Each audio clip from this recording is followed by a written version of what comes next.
Bismillahirrahmanirrahim. Assalamualaikum warahmatullahi wabarakatuh. Waalaikumsalam warahmatullahi wabarakatuh. Alhamdulillah wassalatu wassalamu ala Rasulillah wa ala alihi wa sahbihi wa man walah, la haula wa la quwwata illa billah. Alhamdulillah, pada malam ini kita bisa melanjutkan ngaji kitab Ta'limul Muta'allim dalam keadaan sehat walafiat.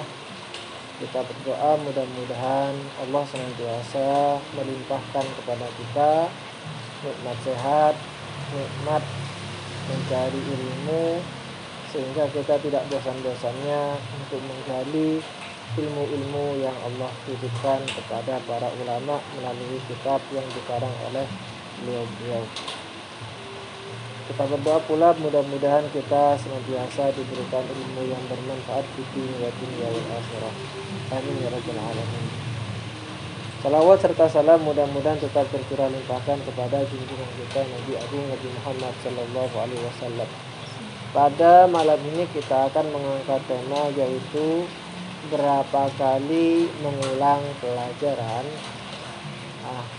Setiap pelajar di dalam mempelajari materi ini ada kadar waktu, ada batas-batas yang harus diperhatikan, karena tidak semua mata pelajaran itu dipelajari ketika itu.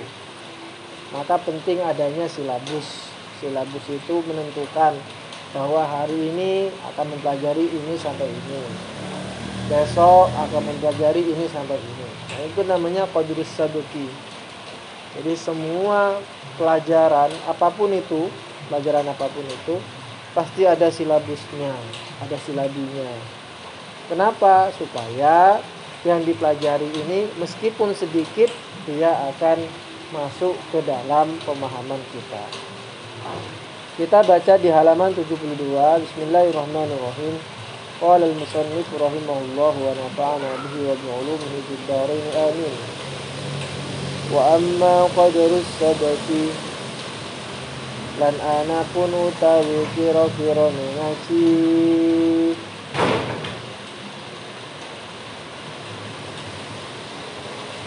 fil ibtidai ing dalam oleh ngawiti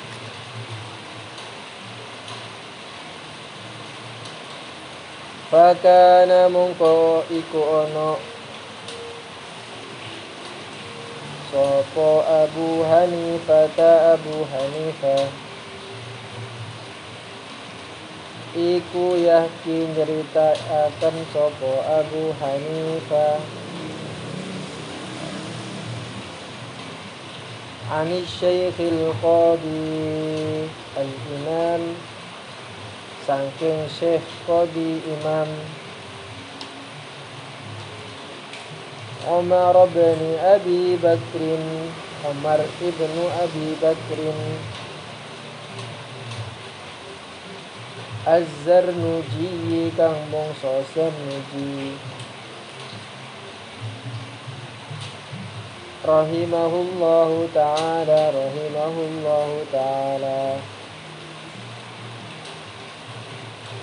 annahu satuhun syekh iku qala ngendika sapa syekh qala ngendika sapa syekhuna pira-pira guru kita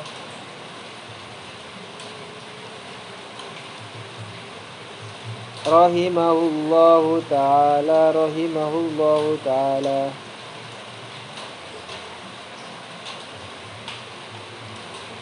yang bagi sayukyo apa ayyakuna nyentono apa qadrus sabki kira-kira ngaji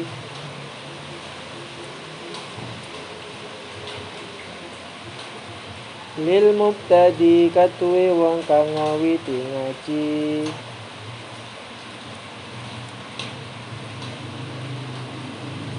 iku qadara ma kira-kirane barang.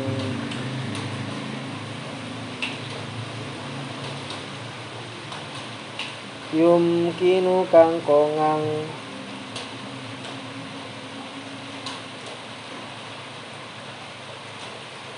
apa dabtuhu melanggere ing barang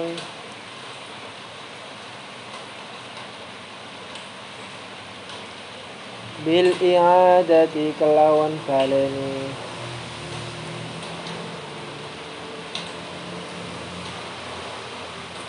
marrataini kelawan rong ambalan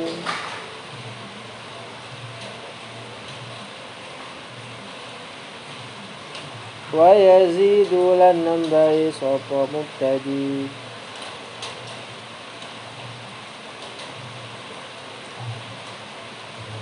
kulla yaumin ing dalam saben-saben dina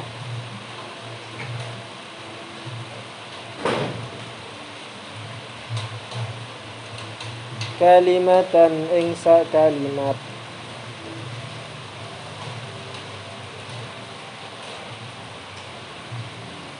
hatta annahu sahingga satuhune kelakuan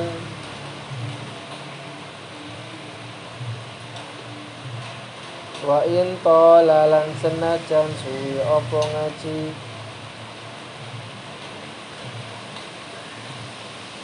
wa kathura lan iku akeh apa ngaji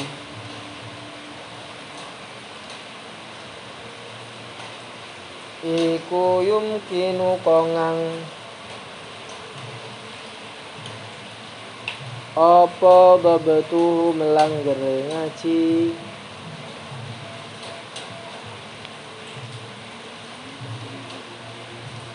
bil i'adati kelawan baleni marrataini kelawan rong ambalan.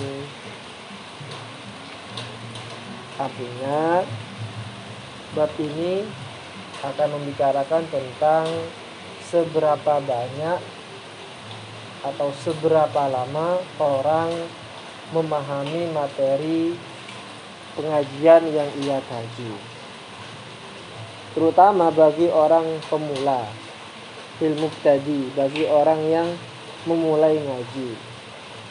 Karena ia adalah pemula, maka baginya masih asing materi-materi yang ia pelajari. Berbeda dengan orang yang sudah lama mengkaji materi tersebut, maka tidaklah asing baginya. Sehingga meskipun sang guru itu menerangkan dengan cepat, namun karena ia sudah pernah mempelajari materi tersebut, maka dia akan tetap paham. Berbeda dengan orang yang masih baru mulai, masih pemula. Ketika guru tersebut menjelaskan materinya panjang lebar dengan durasi waktu yang amat panjang, maka yang akan bermasalah adalah sang murid tadi tidak akan paham betul dengan materi yang ia sampaikan. Maka bagaimana caranya supaya murid atau pembelajar yang baru ini mampu mencerna materi yang disampaikan oleh gurunya? Dikatakan di sini fakana Abu Hanifah yahki, bahwa Imam Abu Hanifah menceritakan ani Syekhil Qadi al-Imam, dari syekh yang menjadi hakim, menjadi qadi, yaitu Umar ibnu Abi Bakar Az-Zarnuji, bahwa beliau Syekh Umar ini berkata, apa perkataannya? Qala masyayikhuna, para guru kita berkata, yambaghi ay yakuna qadru sabqi lil mubtadi qadra ma yumkin dabtuhu bil 'adati marratain, bahwa kadar yang dipelajari oleh orang-orang yang baru, mubtadi, yang pemula mempelajari sesuatu, maka kadar materi yang harus dipelajari adalah yaitu yumkin dabtuhu bil i'adati marratain, yaitu di mana materi ini bisa dikuasai apabila disampaikan 2 kali. Maksudnya bagaimana? Contohnya, ada mata pelajaran matematika. Guru menjelaskan matematika perkalian. Nah, ketika guru itu menjelaskan perkalian 1 sampai 10, 1 kali 1, 1 kali 2, dan begitu seterusnya. Untuk anak kelas SD. Kemudian setelah selesai ditanyakan kepada muridnya, paham? Mungkin sebagiannya ada yang mengatakan paham, sebagian tidak mengatakan tidak paham. Diulangi lagi sama gurunya. Nah, dijelaskan lagi. Ini kedua kalinya. Kemudian ditanyakan, paham? Ternyata kemudian semuanya paham. Nah, itu sudah. Ya segitulah materi yang harus disampaikan. Kalau lebih dari itu, satu misal, ini dijelaskan sama gurunya. Bagian ini, seret. Ditanyakan, paham? Tidak paham. Dijelaskan lagi, seret. Sekali lagi, paham? Tidak paham. Dijelaskan 3 kali, seret. Paham? Tidak paham. Sampai berkali-kali. Tidak paham-paham. Berarti ini terlalu banyak. Coba dikurangi. Nah, kalau 2 baris gimana? Dijelaskan 2. Paham? Oh paham ya. Sudah, itu berarti. Intinya apa? 2 kali. Minimal 2 kali dulu untuk pemula. Wa yazidu kulla yaumin kalimah, dan setiap harinya hendaknya murid yang baru ini mampu menambah kosakata 1 saja. Jadi kalau kebetulan dia mempelajari ilmu bahasa asing, bahasa Arab, bahasa Inggris, maka setiap hari ia harus mempunyai 1 kosakata baru. Hari ini mempelajari kosakata, satu misal, babun, pintu. Babun diulangi, babun. Besoknya kemudian tambah lagi 1, saburatun. Besoknya lagi tambah lagi, begitu seterusnya. Jadi minimalnya ia mampu menguasai 1 kata dalam setiap hari. Hatta annahu wa in qala, meskipun ia menghafalnya ini butuh waktu yang lama. Meskipun lama. Jadi meskipun diulang sampai 100 kali, bahkan dibuat menjadi wiritan itu kan. Babun. Biasanya kan orang wiritan kan subhanallah. Ini enggak. Dia wiritannya adalah mufradat baru. Jadi kalau sampai ngaji ke Ning Maya besok pagi, kemudian disuruh menghafalkan mufradat, kan ada yang sekali baca langsung hafal. Ada anak yang mungkin 10 baca tetap enggak hafal. Inilah. Intinya maka harus diulangi dan harus diulangi. 2 kali, 3 kali, 4 kali, dan begitu seterusnya. Kita lanjutkan. Wa yazidu birrifqi wat tajrid. Ini yang penting. Wa yazidu lan nambahi sapa mubtadi birrifqi kelawan alon-alon.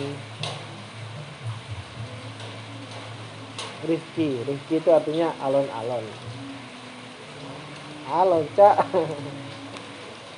Alon-alon. Rifqi itu alon-alon. Itu enggak ada sisa ya.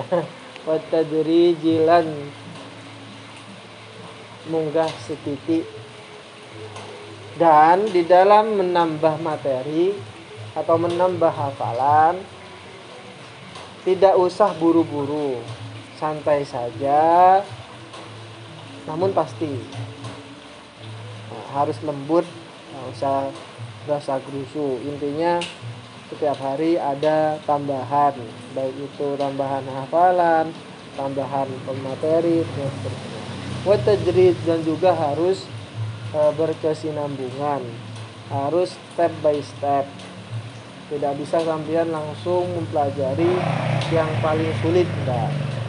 Pelajari dulu dari kitab yang paling rendah atau paling dasar. Kemudian setelah selesai baru ke atasnya, dan begitu seterusnya.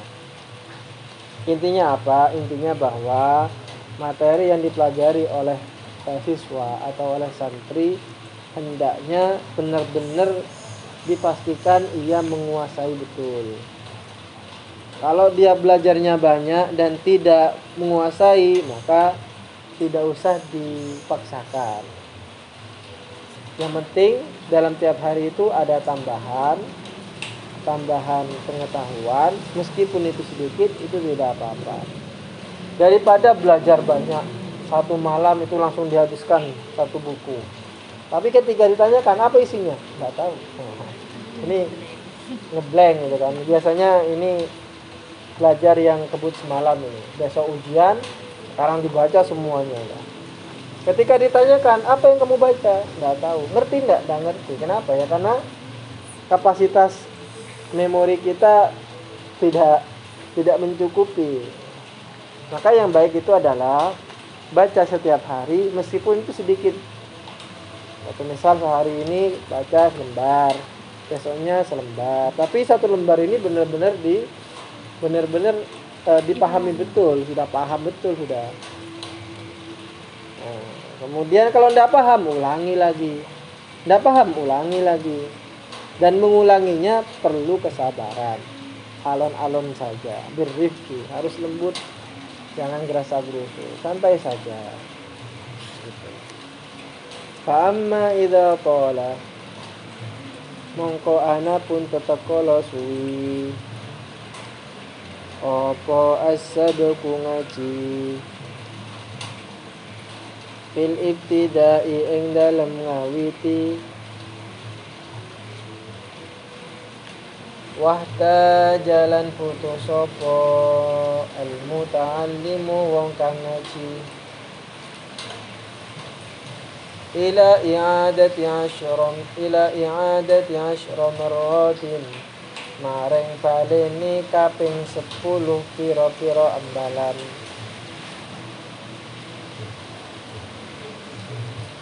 Fa huwa mongko utawi muta'allim fil intihai ing dalam pungkasane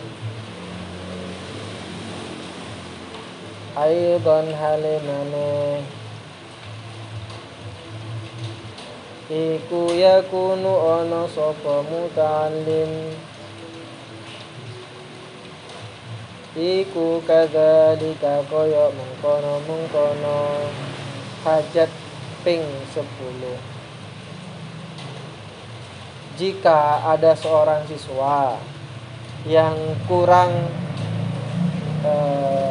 di dalam memahami materi itu, artinya gurunya sudah menjelaskan berkali-kali, bahkan 10 kali dijelaskan, tidak paham, dijelaskan lagi kedua kalinya juga tidak paham, ketiga, keempat, kelima, keenam dan seterusnya, baru ke 10 kalinya dia paham. Maka bagaimana? Bahwa fil intihai adon yakunu kadzalik. Maka setelah ia sudah paham, nanti di rumah ia harus mengulangi sebanyak guru itu menjelaskan. Kalau 10 kali, gurunya menjelaskan 10 kali baru paham. Maka di rumahnya nanti akan mengulang, belajar kembali itu 10 kali juga. Contohnya, ketika kita disuruh membaca kitab ini dengan makna Jawa, baca 1 kali masih agak belepotan bacanya. Kemudian disuruh baca kedua kalinya, masih belepotan juga. Ketiga juga sama. Keempat, kelima, keenam, ketujuh, baru setelah diulang-ulang sampai 10 kali, baru dia mulai lancar. Apakah cukup? Tidak. Nanti ketika dia pulang, balik ke kamarnya, maka dia ulang lagi, dibaca lagi. Sekali, 2 kali, 3 kali, sampai 10 kali. Nah, pengulangan ini akan membuat ia akan paham dengan materi yang dipelajari. Memang butuh kesabaran, karena mengulang pelajaran yang sudah dipelajari ini merupakan sesuatu yang membosankan. Tapi dengan kegigihan dan ketekunan pasti dia akan paham juga. Terakhir, li'annahu kronosatuhuni muta'allim iku yang tadu ngadataken sapa muta'allim zalika ing mengkono bolan baleni wala yatruku lan ora ninggal sapa muta'allim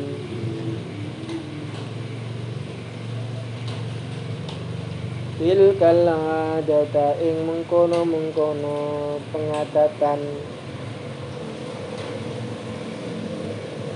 illa bijahdin kathirin angin kelawan kangelan kang akeh.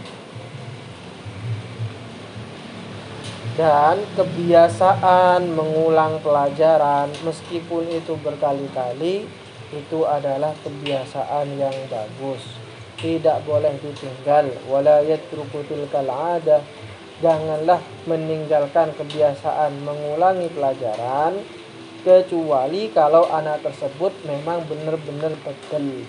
Apa maksudnya bebel di sini? Diulang sekali, 2 kali, 10 kali, 20 kali, 30 kali, dijelaskan sampai 100 kali, 1000 kali, tidak paham-paham. Ya sudah. Kalau memang sudah berkali-kali dijelaskan tidak paham-paham, ya sudah. Tawakal kepada Allah sudah. Yang penting dia mau mengaji gitu saja. Intinya apa? Intinya bahwa di dalam proses memahami materi ini tidaklah segampang membolak-balikkan tangan. Perlu kesabaran, perlu kegigihan. Jika ia tidak paham di kali pertama, maka harus diulangi lagi kedua kali. Tidak paham lagi ketiga kali. Tidak paham lagi keempat kali. Begitu seterusnya. Nah, ketika dia sudah mulai paham, maka jangan tinggalkan begitu saja. Nanti di rumah diulangi lagi, dibaca lagi. Kalau ada latihan-latihan pelajaran matematika contohnya, sudah dijelaskan oleh Bapak Guru. Pertama, ketika dia mencoba menjawab ternyata salah. Dikasih tahu sama gurunya, bukan gitu caranya, begini caranya. Jelaskan, habis itu dikasih soal lagi ternyata salah. Jelaskan lagi oleh gurunya. Begitu seterusnya. Sampai baru dia benar-benar paham. Nah, baru nanti ketika di rumah tidak boleh diam. Dia harus belajar lagi, mengulang lagi, latihan lagi, dan begitu seterusnya. Kenapa orang yang mahir dalam suatu bidang itu kok kemudian kita melihatnya itu gampang sekali gitu kan? Contohnya seorang yang mahir dalam sepak bola, sampai lihat itu ya, Ronaldo, Messi dan semacamnya, ketika mereka main bola seakan-akan bola ini tidak mau meninggalkan mereka. Meskipun umpannya itu umpan jauh satu misal, tapi ketika mereka kejar itu dapat itu. Tapi kalau orang yang tidak biasa main sepak bola, ditendang padahal jarak yang dekat, suruh ngejar tidak bisa. Kenapa? Karena tidak terbiasa. Atau nendang bola ke gawang dalam posisi tendangan bebas.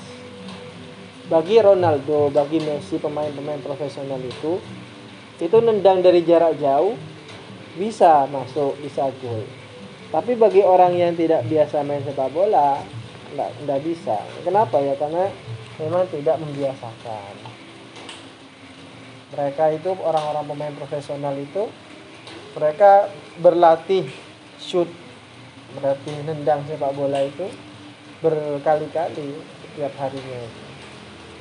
Maka tidak heran apa yang kita lihat di televisi itu adalah barang jadinya yang sudah jadi gitu. Latihannya kita tidak lihat itu. Mungkin latihannya yang jelas lebih keras daripada yang mereka tampilkan di TV. Contohnya begini sudah. Ketika kita ada penampilan-penampilan di pentas, pasti kita akan terpukau dengan penampilan yang disuguhkan itu. Kenapa? Karena itu sudah luar biasa. Pasti akan kita mengatakan, wow, hebat penampilannya luar biasa. Kita tidak tahu mereka yang menampilkan di pentas itu membutuhkan beribu-ribu kali mungkin atau beratus-ratus kali di dalam mengulang adegan tersebut. Ketika sampai lihat film Layangan Putus film Layangan Putus, ketika Aris bertengkar dengan istrinya itu kan, nanya itu siapa itu, apakah kamu cinta kepada dia, apakah kamu cinta kepada dia gitu, maksudnya selingkuhannya. Kemudian dia si istrinya bilang it is my dream gitu kan.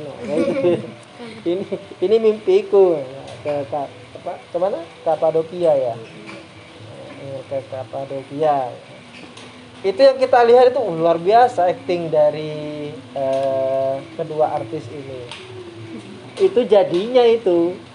Kalau di balik layar itu entah berapa kali adegan itu yang diulang-ulang itu.